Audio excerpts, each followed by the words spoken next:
మిత్రులారా, ఈరోజు ఒక మహనీయుడి గురించి చర్చించబోతున్నాను. ఆయనే గాది లక్ష్మీ నరసింహస్వామి. ఆయనకు ముద్దుగా నాని అని పిలుస్తూ ఉంటారు. ఆయనకు పుట్టినరోజు శుభాకాంక్షలు తెలుపుతూ ఆయన గురించి కొన్ని వివరాలు మీకు తెలపాలనుకుంటున్నాను. డిసెంబర్ 12 ఆయన పుట్టినరోజు.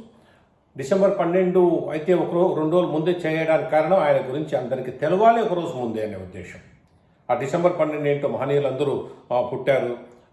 రజనీకాంత్, షౌకార్ జానకి వాళ్ళు కూడా డిసెంబర్ 12 పుట్టారు.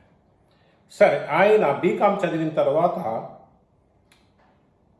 అకౌంటెంట్గా దీంట్లో మన బ్యాంకులో పనిచేశారు. మంచి టైపిస్ట్గా మంచి పేరు తెచ్చుకున్నారు. ఎన్నో ప్రమాణ పత్రాలు అవి సాధించారు. 11 సంవత్సరాల తర్వాత రిటైర్డ్ అయ్యారు. ఇది ఆయన 71వ వసంతం. 71 ఇయర్స్, 71 ఇయర్స్ కంప్లీట్ చేశారు. ఆయనకు 2 కుమారులు. ఆ 2 కుమారులు బాగా సెటిల్ అయ్యారు. ఇప్పుడు విజయనగరంలో ఉన్నారు ఆయన తన సతీమణితో కలిసి. ఇప్పుడు ఆయన గురించి ఒక వీడియో చేసేదానికి ప్రత్యేక విశేషత ఉంది. బీకామ్ చదివిన తర్వాత ఆయన బ్యాంకుకు ఉద్యోగులు ఉన్నంత వరకు దాన్ని న్యాయం చేకూరుస్తూ అక్కడ మంచి పేరు. ఒరిస్సాలో ఫస్ట్ అపాయింట్మెంట్. చాలా కష్టాలు పడినా కూడా ఆయన సాటిస్ఫైడ్గానే ఉద్యోగంలో చేరి బాగా అక్కడ కూడా మంచి పేరు సంపాదించుకున్నారు. ఇక ఆయన వ్యక్తిత్వం ఎలాంటిదంటే ఆయన అంటారు, నాకు చెల్లెళ్ళు లేరు, నాకు కూతుళ్ళు లేరు. అయినా చెల్లెళ్ళు కూతుళ్ళను నేను ఎన్నో విషయాలు చూసుకున్నాను. అది ఒక ప్రత్యేకమైన డిఫరెంట్ యాటిట్యూడ్ అండి. వాళ్ళను ఒక చెల్లెలుగా ఒక కూతుళ్ళుగా ప్రేమించాలి. ఇక ఆయన సర్వజ్ఞాన సంపన్నులు. చెప్తాను ఎందుకు సర్వజ్ఞాన సంపన్నులు, నిష్ణాతులు, ప్రవీణులు, విశేషజ్ఞులు, allrounder, A to Z he knows అని చెప్పేదానికి కారణాలు అనేకం ఉన్నాయి. రిటైర్డ్ అయిన తర్వాత ఆయనకు ఉండేటువంటి పరిజ్ఞానాన్ని ఆపకుండా, నేను రిటైర్డ్ అయ్యాను ఇక నాకు ఏదో రెస్ట్ తీసుకోవాలనకుండా తన పరిజ్ఞానాన్ని ప్రజల్లోకి తీసుకెళ్ళాలి. తమసోమ జ్యోతిర్గమయ, ఇంకా చాలా మందిలో జ్ఞానం లేదో జ్ఞానం అనే వెలుగును వాళ్ళలో ప్రసాదించాలని నిర్ణయించుకొని 8 సంవత్సరాల క్రితం వాట్సాప్లో కాఫీ కబుర్లను స్టార్ట్ చేశారండి. ఇప్పటికి 765 కాఫీ కబుర్లు ఆయన పంపించారు. విశేషం ఏంటంటే, మామూలుగా మనం ఏదైనా ఇప్పుడు నేను కూడా ఏదైనా వీడియో చేయాలంటే ఒక టాపిక్ గురించి 10 రోజులు ఆలోచించాలి. ఆయన అలా కాదు. ఎందుకంటే ఆయనకు ప్రతి విషయం మీద పరిజ్ఞానం ఉందండి. Is expert. ఎట్లా అంటే అది రోడ్డు, అది చెట్టు, అది పుట్ట, ఈవెన్ వంట సామాగ్రి, వెహికల్స్, వ్యక్తిత్వం, సినిమాలు, పాటలు, రాజకీయం, ఏ విషయం కూడా ఆయన దగ్గరికి వెళ్తే దాని గురించి ఆయన దగ్గర మెటీరియల్ ఉంటుంది, నాలెడ్జ్ ఉంది. ఆయన మంచి టైపిస్ట్ కూడా. యాక్చువల్లీ తెలుగు, ఇంగ్లీష్ ఉద్యోగంలో ఉన్నప్పుడు మంచి పేరు ఆయన, మంచి ఇంగ్లీష్ టైపిస్ట్ అని. ఆయన విశ్లేషణ ఎంత చక్కగా ఉంటుందంటే ఎక్కడే కానీ పక్షపాత ధోరణి ఉండదు. అఫ్కోర్స్ ఒకరి పట్ల అజ్ఞానం ఉండవచ్చు, కానీ వేరే వాళ్ళ పట్ల పక్షపాత ధోరణి ఉండదు. అందుకు ఉదాహరణ చెప్తాను. సినీ ఫీల్డ్లో ఆయన ఎన్నో విశ్లేషణలు చేశారు.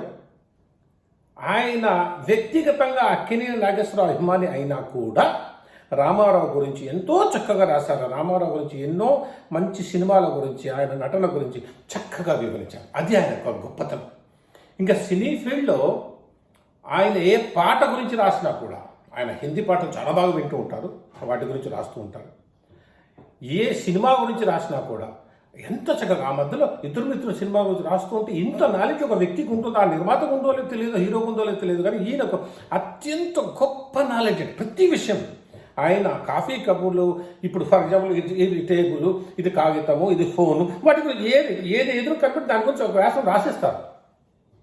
ఆ వ్యాసం రాసి అది అందరికీ ప్రత్యక్షంగా అప్రత్యక్షంగా వాట్సాప్లో పంపించేస్తారు. లేకపోతే మేమేం చేస్తామంటే నాకు నచ్చిన అది నేను అందరికీ ఫార్వర్డ్ చేస్తాను. ఈ రకంగా ఆయన రచిస్తున్న ఈ యొక్క రచనలు, కాఫీ కబుర్ రచనలు తెలుగువాడి ప్రతి మామూలుగా ఆ టేస్ట్ ఉండేవాడి దగ్గరికి ప్రతి ఒక్కడికి చేరుతుండేది. నాకు ఫలానా టేస్ట్ అంటే నా దగ్గరికి ఆయన రచించిన యొక్క కాఫీ కబుర్ల న్యూస్ నాకు వస్తుంది. అలా ఆల్రౌండర్గా ఆయన సాధించారు. కారణం ఏంటంటే ఆయన ఏ సినీ ఫీల్డ్లోనో లేకపోతే ఇంకేదోనో వెళ్ళవచ్చు, కానీ అక్కడ ఒక లక్ష్మణ రేఖ ఉంటుంది. అక్కడ స్వాతంత్రం ఉండదు. అసలు మన మన భావాలకు స్వాతంత్రం ఉండదు.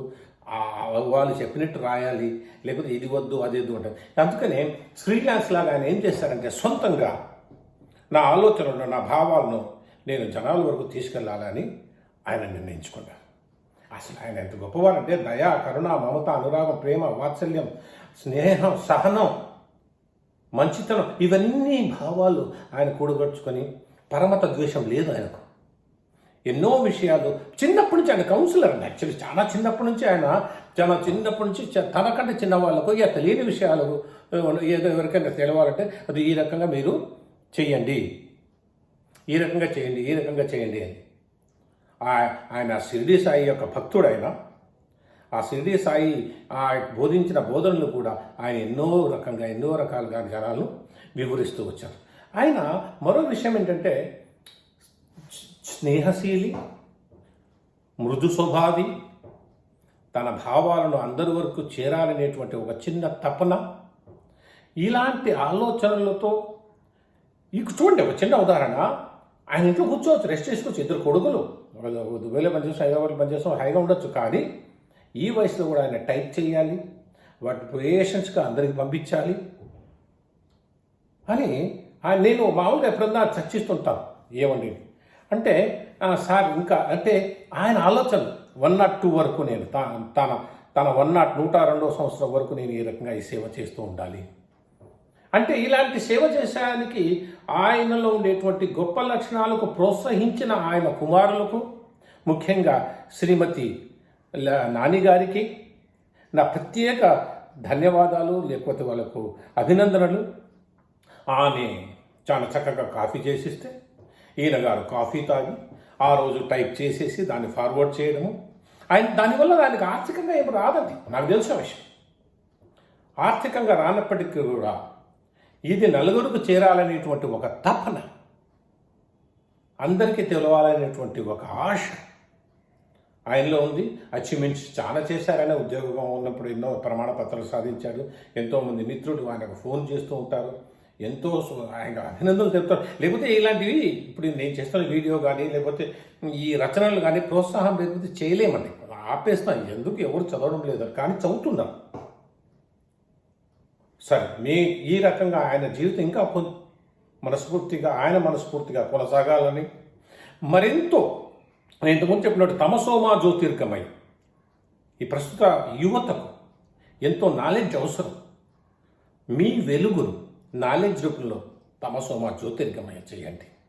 మరొకటి, ఇప్పుడు నేను చూస్తూ ఉంటాను ఈ రాజకీయాలు, సినిమాలు. ఓకే, సినిమాలు ఆయన ఇంట్రెస్ట్గా పోలేదు, స్వేచ్ఛ ఉండదు భావానికి.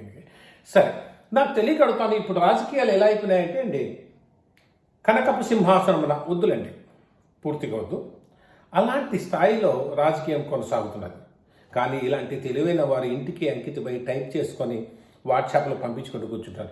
ఏ ఒక సలహాదారుగా తీసుకోవచ్చు, ఏదో ఒక ఫీల్డ్లో గారు మీరు రండి, మా ఈ ప్రభుత్వంలో మీరు సలహాదారుగా చేరి ఏ రకంగా నేను ఈ ప్రభుత్వ పరిపాలన ఇంకొంచెం ముందుకు అడుగు తీసుకోగలుగుతాను అని వాళ్ళు తీసుకోవచ్చు. లేదా కేంద్ర ప్రభుత్వం పద్మశ్రీ అవార్డు ఇచ్చి ఆయనకి సత్కరించవచ్చు. ఆ అవార్డులు, ఇలాంటి పోస్టులు రాజకీయంగా తీసుకుంటే ఎలాగండి సమాజం బాగుపడుతుంది. కాబట్టి ఈ సమాజం ఇంకొంచెం బాగుపడాలంటే, ఈ సమాజంలో ఇలాంటి వాళ్ళకు గుర్తింపు లభించాలంటే ప్రభుత్వము, రాజకీయము, మరి అందరూ కలిసి కట్టుగా అలాంటి వాళ్ళకు ప్రోత్సహించాలి. సార్, మీ పుట్టినరోజు శుభాకాంక్షలు మనస్ఫూర్తిగా తెలుపుకుంటున్నాను. ఇలాంటివి మరిన్ని చేసి మీరు 100 సంవత్సరాల వరకు సమాజానికి సేవ చేయాలని కోరుకుంటున్నాను. ఇట్లు ఏదైనా తప్పులుంటే క్షమించండి. ఇట్లు మీ మిత్రుడు KP ఇబ్రాహీం ఖాన్.